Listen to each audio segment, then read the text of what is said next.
to be able to construct a culture that is productive, that is focused on growing, that is not sectarianism and does not tear one another apart over the narcissism of small differences. We will remain marginal and small and incapable of confronting the challenges ahead of us if we cannot learn to hold difference and understand and be able to distinguish an ally from an opponent. Let's see what AOC's saying. And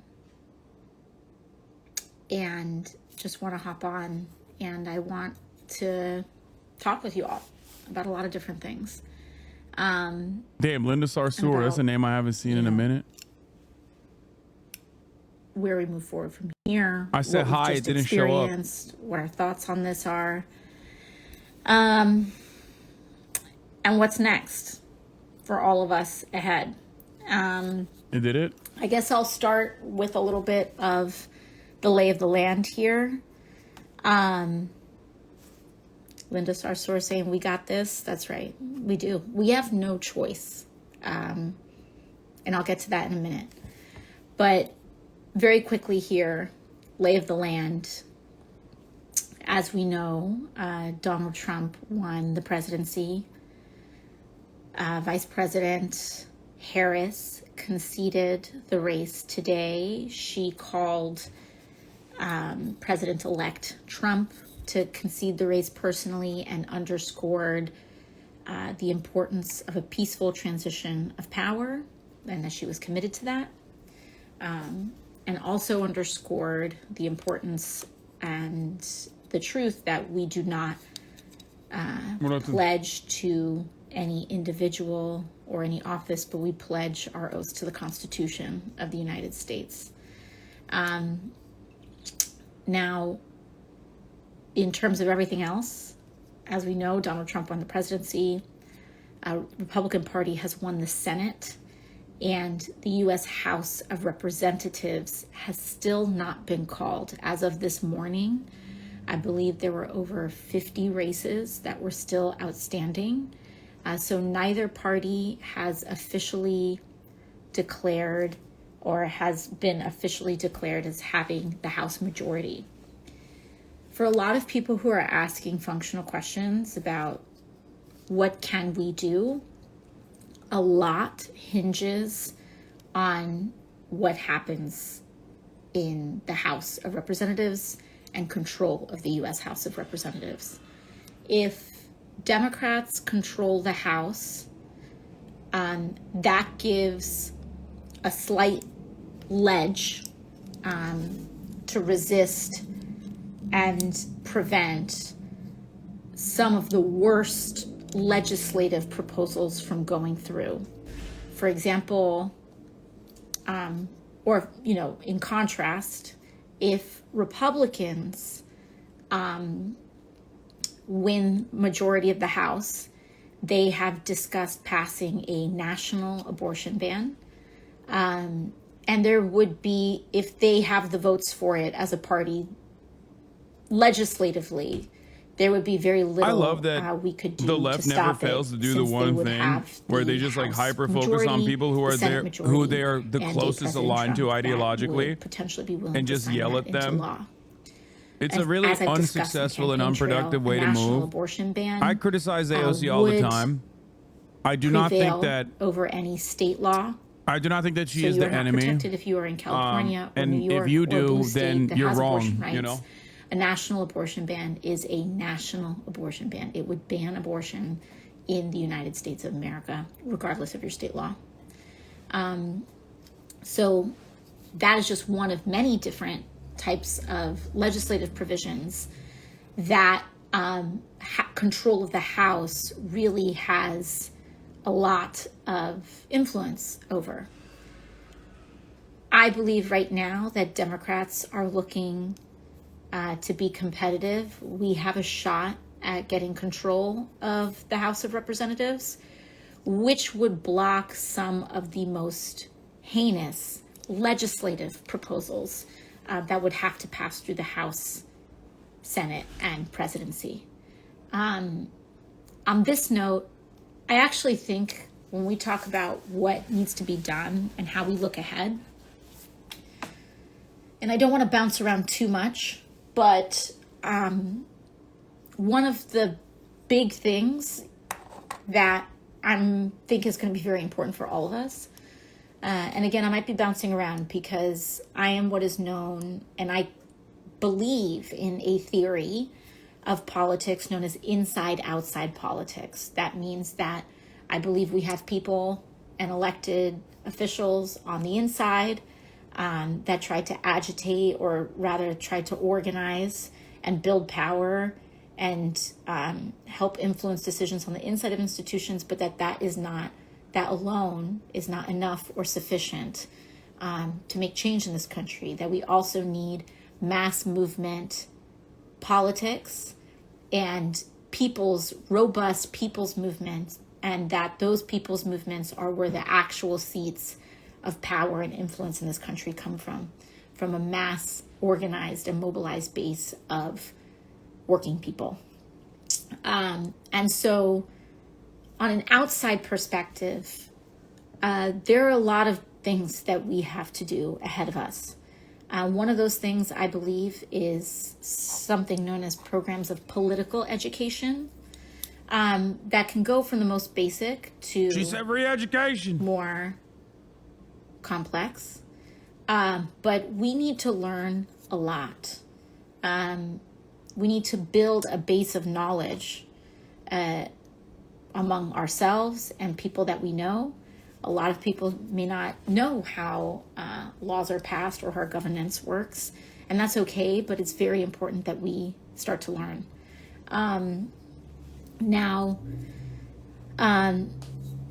Sorry, I'm just keeping up with some of your comments as well. Now, what this means is that I think it's important, and I'm going to just give it to you all very straight.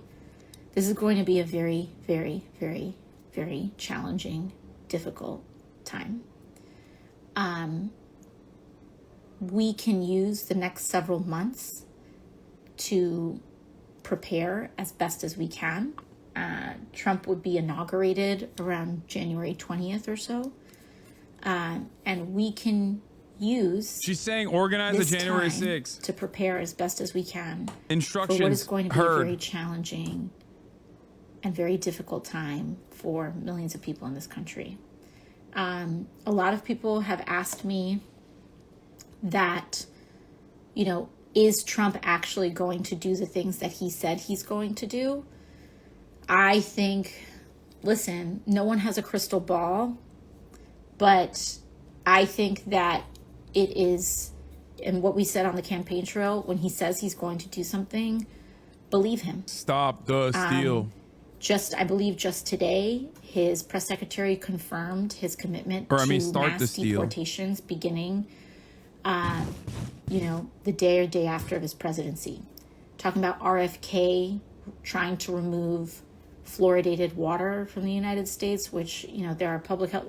I'm not here to get into debates with anybody or, start fires in the group chat or whatever. But, when you look at public health comprehensive studies of, cities and towns that have done that, the amount of kids that really suffer health outcomes and need to, receive, I believe, like antibiotic injections and all this other crazy stuff is through the roof. We're talking about vaccines that may be taken off the market entirely. And, even Mitch McConnell, I believe, if I'm not mistaken, still suffers from complications of, I believe, a bout of polio that he had when he was a child. This is real. This is real. And I'm not here to sugarcoat what we all are about to collectively experience. But I think that what we can do to prepare is build community. We do not have a choice. We don't have a choice. Our choice is to build. Our choice is to continue to fight. Our choice is to win. Our choice is to have each other. We are about to enter a political period that will have consequences for the rest of our lives. We cannot give up. We now find ourselves in a time in history that has precedent, and we find ourselves, you're going to have to be careful with the January 6th stuff in case it actually happens.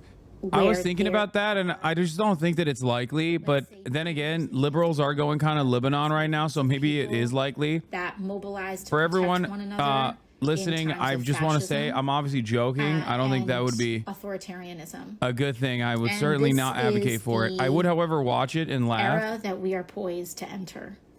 Donald Trump has talked about turning the military on U.S. citizens that he deems his domestic political enemies.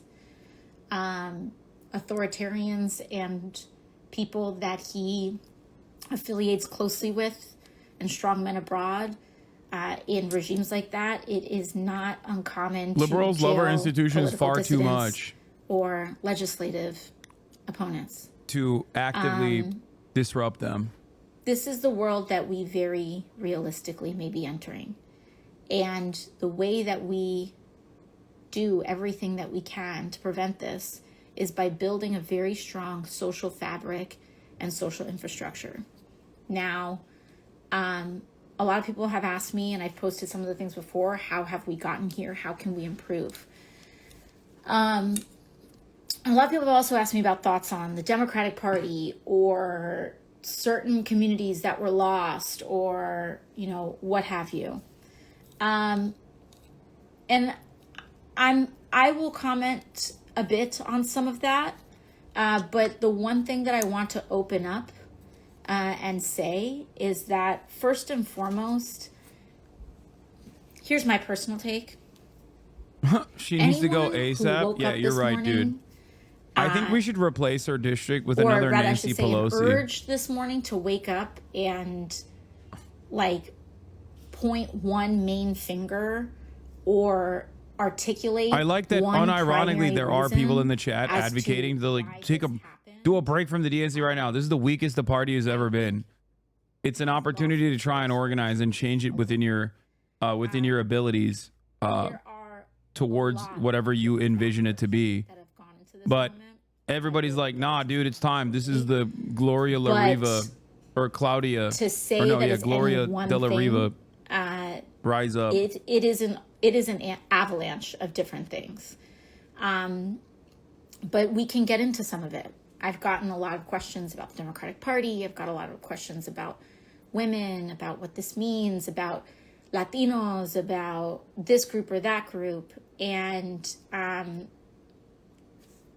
we can try to dig into some of these things now. But I think what's most important is for us to remain pretty high-minded about a lot of this. In that, I mean, what is going to be most important in this time is rejecting sectarianism and understanding that we have to be There's zero evidence that's possible. You aren't reflecting on the last 8 years. If you think there's a DNC that will allow a space, yeah, dude. The working class in this country. That's why I'm saying the ACP is going to win next election. We have had an enormous setback. The American Communist Party rise in this up election because the fascist won a lot of working class support, which has happened before in history, and we can talk about that. But, I think what is important is that we have to be able to hold that analysis and have these discussions without turning on each other. And if I can take off my more broad commentary hat on and put on a more progressive or whatever one may want to call that, left or progressive or working class or whatever it is, we have to be able to construct a culture that is productive, that is focused on growing, that is not sectarianism and does not tear one another apart over the narcissism of small differences. We will remain marginal and small and incapable of confronting the challenges ahead of us if we cannot learn to hold difference and understand and be able to distinguish an ally from an opponent. And that has been a challenge up to this point.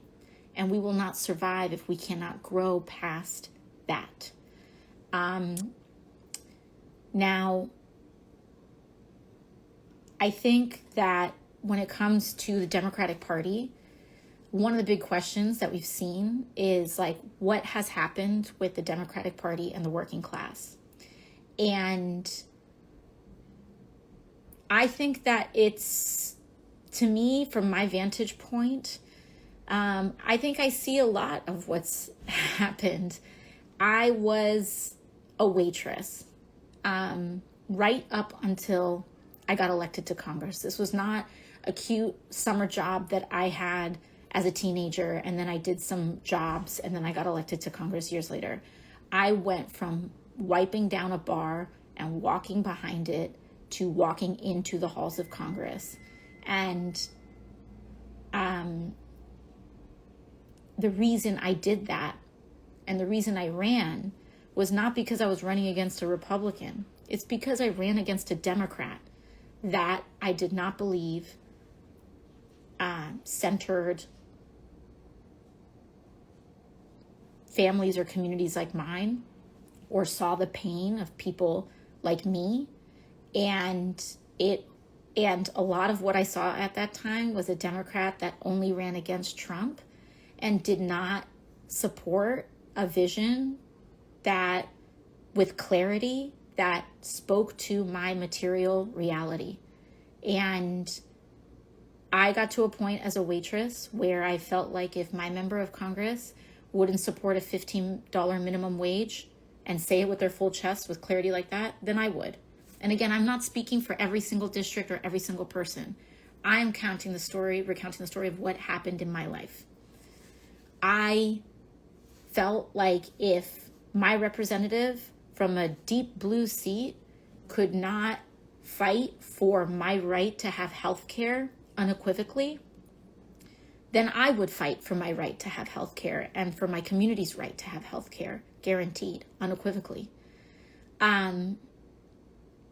I, at the time, was represented by, or felt like our representation took a lot of corporate money, a lot of lobbyist money, and answered more to the people and the class that they raised money from than the people who voted for them. And I ran for office to change that. Now, I'm not here to, I think there's two important things to communicate here. A party loses and another party wins. And I think it's important to also state here that Kamala Harris was given an assignment that no other person in American history was given, to construct a presidential campaign in 90 to 100 days with absolutely no expectation or anticipation that she would be called to that assignment and have to deliver the country from an enormous fascist threat that had already been campaigning and priming the pump for essentially 8 years. So any observations that I raise, I believe have to do with longer term trends around our party and what we can do to improve and get back to our roots as champions of the working class. And this is not, none of this is meant to be constructed at her. A lot of times I think people try to erase one criticism for another. Oh, it wasn't this, it wasn't that. But the fact of the matter is, you know, this race may not have been decided by any one individual factor, but misogyny is very, very real in this country. As another widely known woman of color in office, you know, I knew that sexism and racism were real, but it was not until I got subjected to a national stage that I actually was shocked at how bad it is. You know, you once grow again, up with sexism it, and racism has played a prominent role in Kamala Harris like being undermined. The receiving line, but having said that, just nationally again, Kamala Harris is an adult woman, and she is more than capable of launching a better campaign. She just chose not to do so. So I think that a lot of that is still not partisan. A lot of that is still going to be, you know, it's something that we were aware of. You know what I mean? It's something that Kamala Harris was aware of. She knew. That's a hard she actually actively messaged against it and didn't run on a I'm with her style campaign in the way that Hillary Clinton did. It's not a moral thing. It is how our I think one of the saddest states of affairs in this process has been that the Democratic Party's bench is filled to the brim with really good talent from Gretchen Whitmer and Tim Walz and Andy Bashar and many others like that. And when we look and yet at the campaign we had was the easiest swap out with Kamala Harris, and that's fine as long as she ran a more progressive campaign, as long as she actively communicated the issues that Americans were experiencing, that she was going to solve those issues. This would have been a much more successful campaign for her, as you wouldn't have seen the base of support from the normal constituencies that historically have gone out and voted for Kamala Harris fall apart. It's that simple. A lot of people will look to like the tack to the right and how much more Republicans voted, how many of these districts like turned Republican, not realizing that a lot of those districts still had a bunch of, especially swing districts, had a bunch of fucking liberals that didn't go out and vote for one reason or another. Not because they're like radical socialists or because like, you know, they're single issue voters on Gaza, even though that probably played a role in this as well. But like, there are plenty of people who just simply didn't go out and vote. And that is because of bad messaging. That is because of harm reduction. It's skyrocketing, that groceries are insane, and that structurally a party that relies on the financial backing, and again, this is an area where there's disagreement within my party. Racism and misogyny are, but Ilhan Omar and Rashida Tlaib won. Clear about what my assessment and like, has it's not like Mexico is more woke of a country than America is. You know what I mean? It's not less or more woke. Claudia Sheinbaum is literally a Jewish woman who is a socialist in a 98% Catholic country. And before people say that it's only Democrats that rely on this, just understand that Donald Trump personally thanked Elon Musk, a billionaire, for delivering him the presidency. Donald Trump works for Elon Musk. He works for Jeff Bezos. He works for the oil execs. That's what he does, okay? Our entire system is consumed by big money, by billionaires, by lobbyists. Where it is complicated for Democrats is that we are supposed to champion the working class. And when you just mad you lost Silicon Valley? I mean, it's not like Silicon Valley was ever in the tank. Who exerts a lot of interest to get you to not check the power of concentrated wealth, then you can't deliver on those promises. When you have billionaires, for example, who are cutting very big checks on one hand, and then with the other hand, publicly threatening the current federal trade commission chair, and essentially saying she's got to go, that does not allow us, that puts us in a bind, no? Like structurally, that is a bind. It's a fundamental misalignment of mission and what powers us. And I wish I could say that this is just an easy problem to solve and just don't take it. And I think I no don't more take NLRB, it, but I think no more Lena one Khan. of the reasons that this continues to be an issue is because I think a lot of people, especially in tough seats, look down the barrel of that, and it's you either compromise and get that big money to either stay out of the race or do whatever, or that big money goes to the Republican. I don't know. But at the end of the day, the ultimate problem is our ability to clearly and forthrightly advocate for an agenda that clearly champions the working class. To me, that's things like $15 minimum wage, Medicare for all, or at the very least, lowering the age of Medicare until it hits zero. But I mean, whatever those things may be, it also makes it hard. It applies a lot of pressure that I think is restrictive in allowing Democrats with their full chest to actually explain to people who is raising these prices. And so instead of saying things like, by the way, Kroger or, CVS or Rite Aid or ExxonMobil are price gouging you, and these companies, these corporations, or these billionaires are the ones that are screwing you over and jacking up your prices. Yeah, $15 is already low now with the way the inflation works. Power. Instead, we're combating inflation.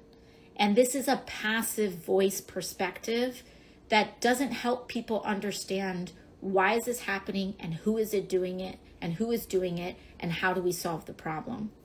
And that doesn't mean that there aren't things that the party is doing to try to tackle those things. President Biden passed the Inflation Reduction Act. Inflation went down. He also did a lot of things. He named that FTC chair, Lena Khan, that is working on tackling these huge corporate monopolies. He has done these things. But we all need to amplify and publicly educate and talk about why more needs to be done as a chorus. And so that is like, these are some of the structural contradictions, in my view, that make it challenging for us to speak in clear terms. Because when it's actually time to do the policy work, I don't understand why AOC it is a very wide coalition will of outflank Democrats, Bernie on Israel. And they'll say, well, we don't want to say 15. AOC will outflank Bernie on Israel, So you get, right? Which is like objectively a more dangerous position to be in.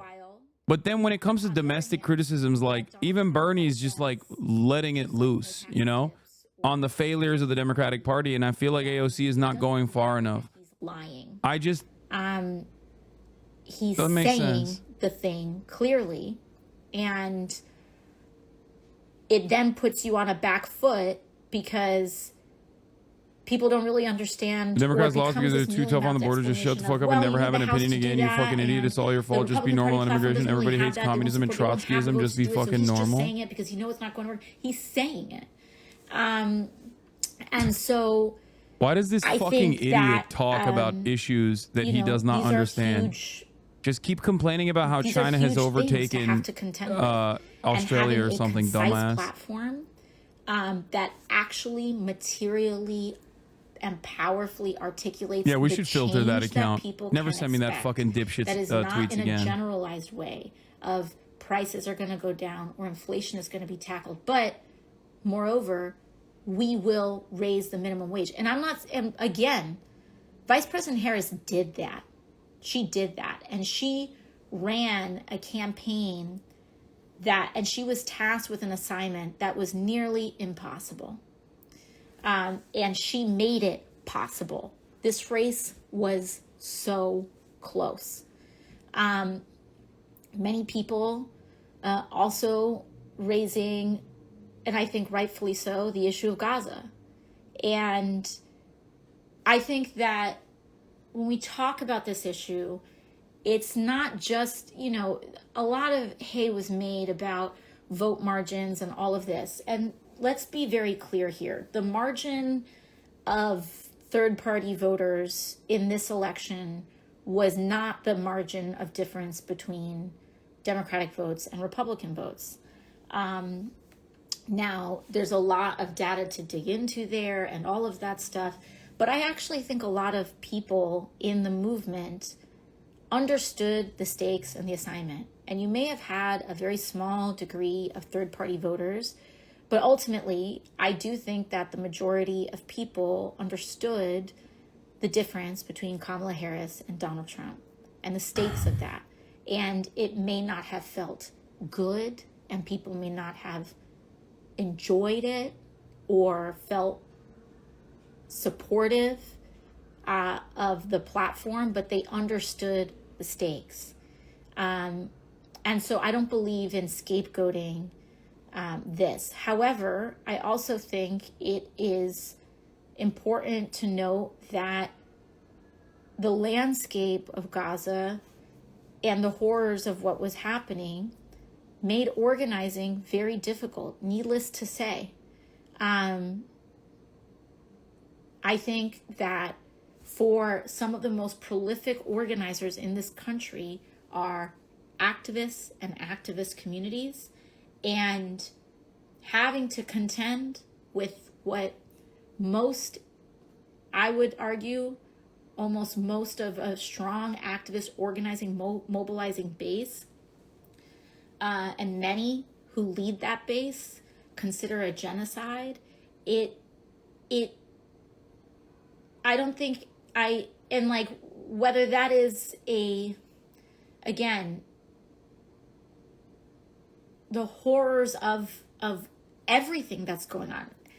And again, I'm not even trying to open an argument here, but the horrors and the pain and all of it from October 7th through today, through the hostages, all of it, the lack of resolution, the lack of conclusion, the fact that Netanyahu dragged this out and just lapped the Biden administration at every turn, very much dampened and complicated and added a tremendous amount of static to organizing momentum and capacity throughout the entire year. Whether people like that or not, it is, in my view, an important part of the landscape of what was going on. And people can take it, people can leave it. I don't think it's something that we can ignore. There's other issues too. Our media, and here's the one that I think is the most important. At the end of the day, and I alluded to this earlier, our entire political apparatus has been captured by a billionaire class. It's been captured by a corporate class and a billionaire class. Jeff Bezos owns the Washington Post, and that billionaire class went fully mask off, and the plutocracy in this country went fully mask off this cycle. Jeff Bezos owns the Washington Post. He pressured the Post into not making an endorsement. Don't say it about LA Times. LA Times is in the tank for Gaza. It doesn't matter if that is influential or not in how a person votes or what have you. What matters is that we can now dispense ourselves. Yeah, she's saying the Dems ignored the issue and shouldn't have. That a handful of people in this country are deeply and profoundly manipulating our democracy to their own self-interest. I'm not impugning the incredibly hardworking journalists at the Washington Post, but it is simply to name who owns it and the limitations. I don't know what your financials are, but can you buy a newspaper is a wonderful question that perfectly demonstrates how little people understand how much money I make versus what it takes to purchase a newspaper. A large space of conversation and organizing. Yeah, let me go buy a newspaper with my spare $3 billion. Political ends. You have a billionaire funded, and the amount of money that he poured in, he didn't just buy X, he poured in just ungodly sums of money in dark money in our elections. You have an entire podcast network that is financed by a similar billionaire and dark money class. And yeah, guys, if enough of you subscribe to me, I'll be able to purchase a fucking newspaper. Why our country is so polarized. You know? So please subscribe for $6 or for free with a Twitch Prime. The media we consume and who owns and influences the media that we consume. I'm joking, by the way. So where do we go from here? You can still subscribe if you want to. Twitch Prime is free. Well, first and foremost, but I won't be able to purchase a newspaper. That if you are a constituent I would need like of mine in New York, probably like 1 million subscribers in parts of the Bronx and Queens. First and foremost, that's my first responsibility. That is the specific population of people who have elected me and whose job I have to steward and you should start a TYT style network. No, dude, I don't fucking want to do that. I can't do that. But if you are a constituent of mine, first and foremost, I am committed to doing everything in my power to protect you. That power will be limited in a Trump administration. Project 2025 is real. It's real. It's not a campaign joke. It's not an attack. The Heritage Foundation is the conservative foundation, the institution and organization that orchestrates Republican governance.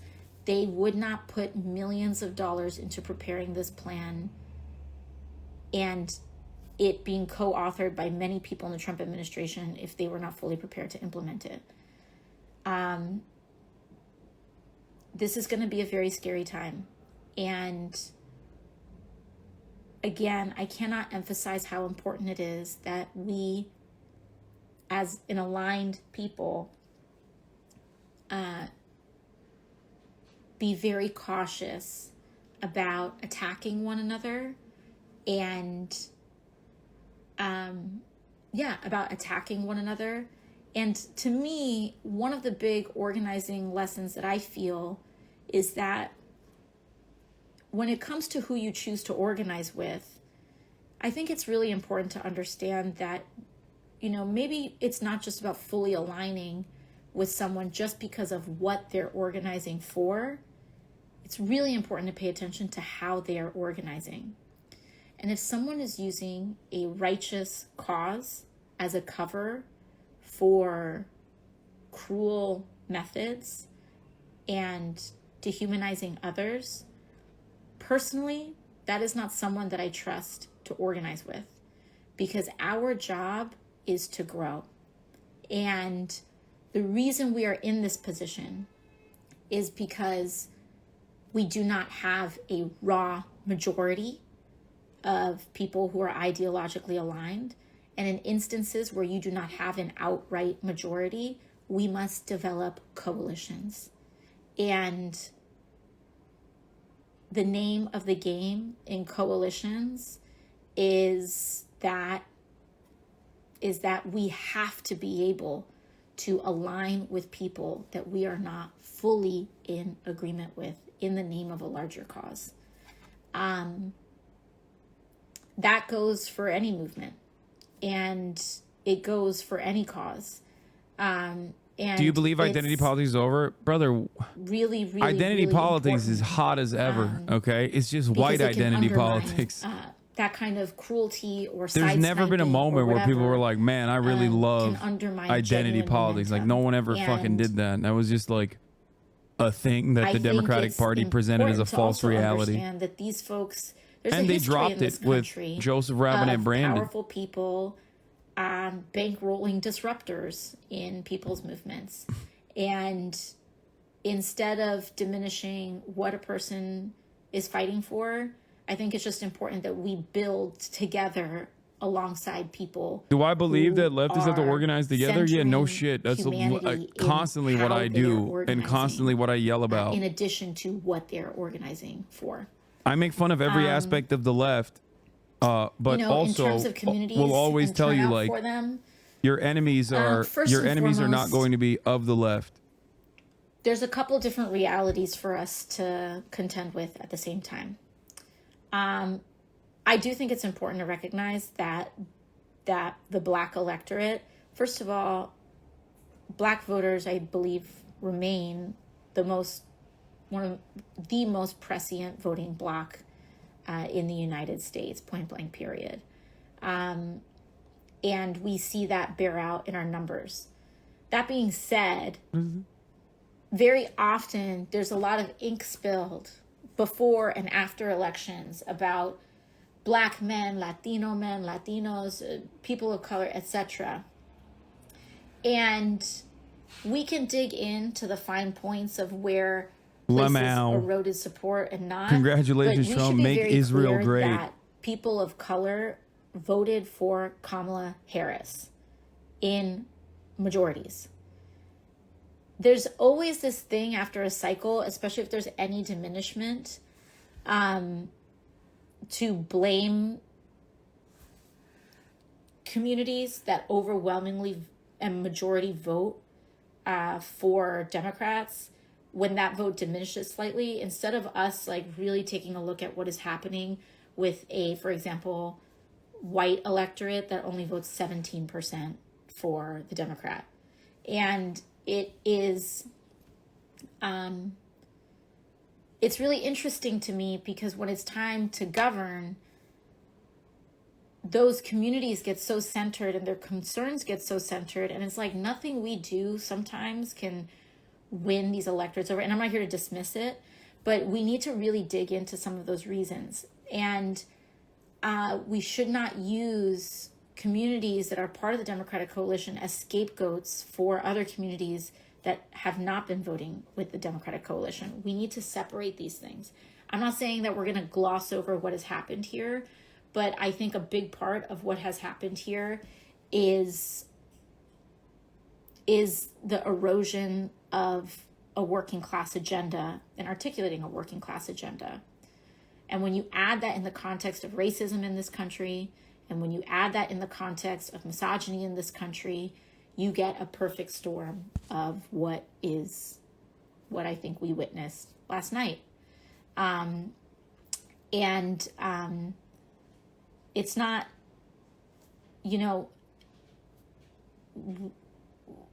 we just,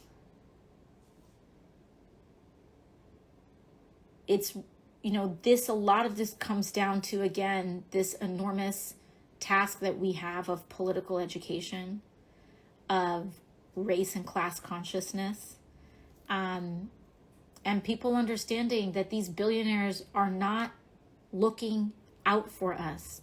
They are grinding us to a pulp and they are eating us for breakfast. They are burning our planet. And I just want you all to know that in terms of what guided and has guided me over the last year, is that every single decision I made and every effort that I made, whether people criticize it or not or what have you, was just centered on trying to prevent this outcome. It was my single biggest priority was preventing a Donald Trump presidency.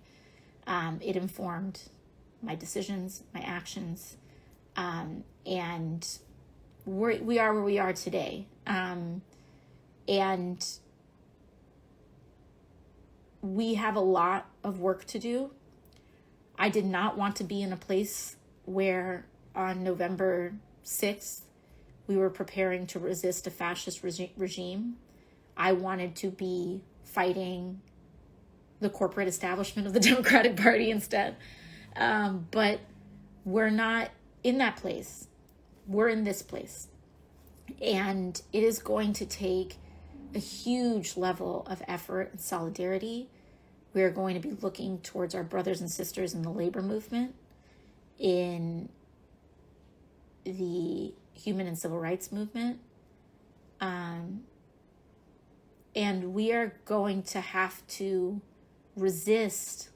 It's this really interesting thing.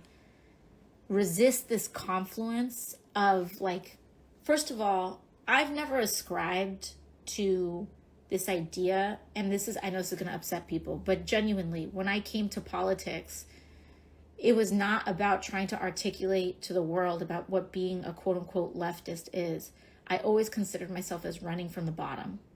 And this is not about left and right, but this is about top and bottom, and that we have to run from the bottom up. And some may say, well, left is bottom, and depending on your worldview, yes, but I think there's this very interesting confluence that we see from, I think, more conservative spaces, that the alienation of the working class has to do with people of different identities standing together. And to me, the alienation of, and like this idea of like wokeism, but to me, the alienation, the Democratic Party's alienation of the working class has to do with the fact that we haven't been able to deliver on a $15 minimum wage, etc., for many different reasons. And we have to put those demands front and center in order to do that. And we shouldn't be afraid to fight for what we believe in. And we shouldn't be afraid to fight, period. But I'm not here to say that we've got all of the answers. A lot of things that people are scared about, a national abortion ban, that would require House control, but dismantling the Department of Education, all of these things. Trump is an autocrat, and we are in a much worse position now than we were when he was last president, because he is much more prepared, and he is much more competent, and he knows what mistakes he made last time. And so we are poised to enter a much darker, a much scarier time whose consequences we will be living with for the rest of our lives. Even just from a climate perspective.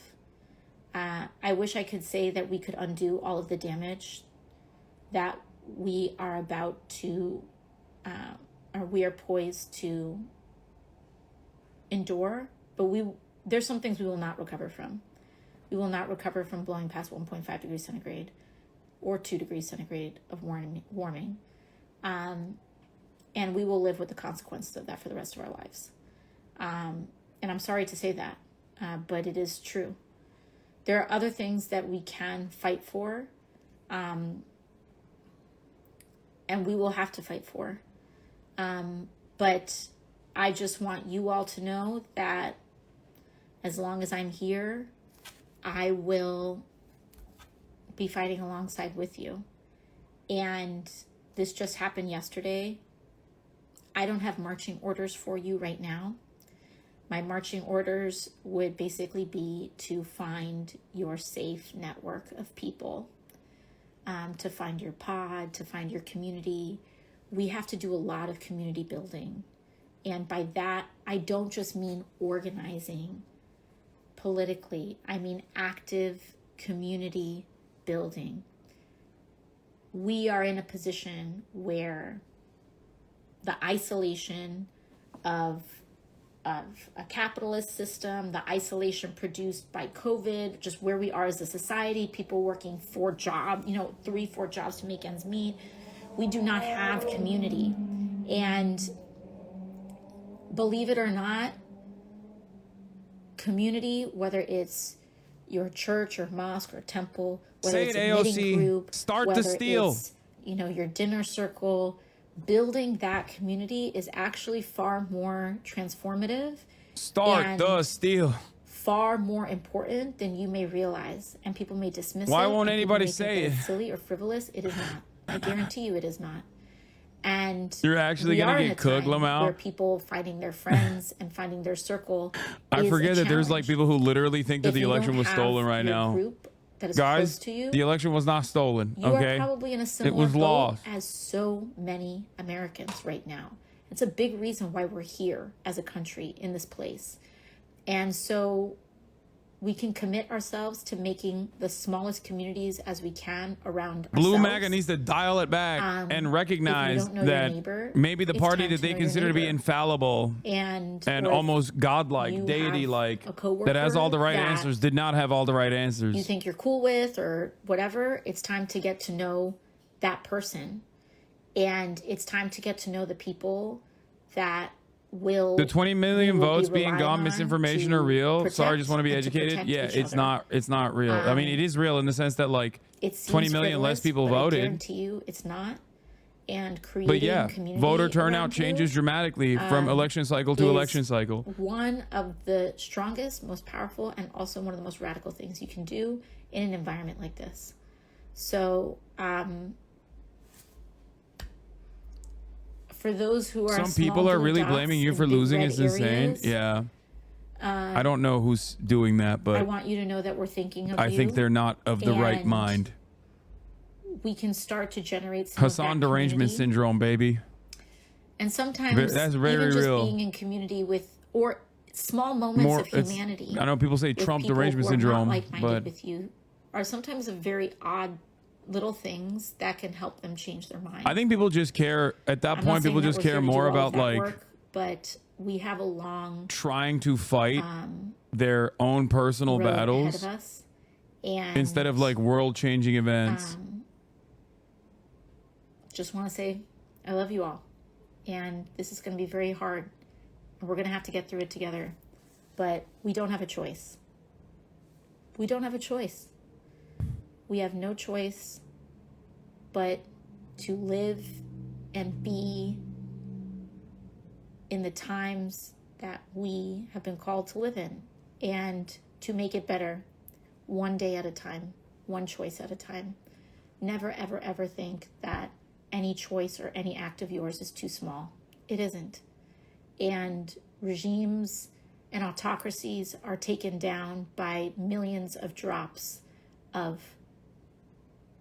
small actions that would otherwise be invisible by masses of people.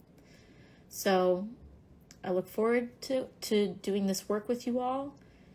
And this is, this is the assignment that we have ahead of us. We'll probably be doing a couple more of these ahead. Bye, y'all. All right, that was AOC. There's a lot of words to say we messed up. Yeah, I mean, I get it. We did mess up, so it's true. And by we, I mean the Democratic Party messed up. That would be the we for AOC.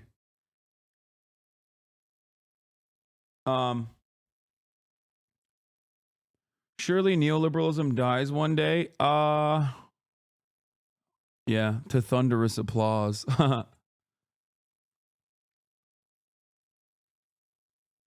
If she doesn't talk about changing the Democratic Party primary rules, I'm sorry, but she's duping the base. Yeah, I agree with that. I think that changes need to happen within the Democratic Party. I just don't know like how to convince people. Put me in a room with all these fucking corporate billionaires that are diehard Democratic Party loyalists. Maybe not the ones that are pro-Israel, but like the rest of them. And I'll convince them. I'll convince them why they got to do a little bit of fucking austerity for once, in terms of their own fucking profit margins for one goddamn day, so that you can, so that we can combat fascism. Just go directly to the fucking heart of the problem. Because I don't think there's anything ever shifting in the Democratic Party's priorities.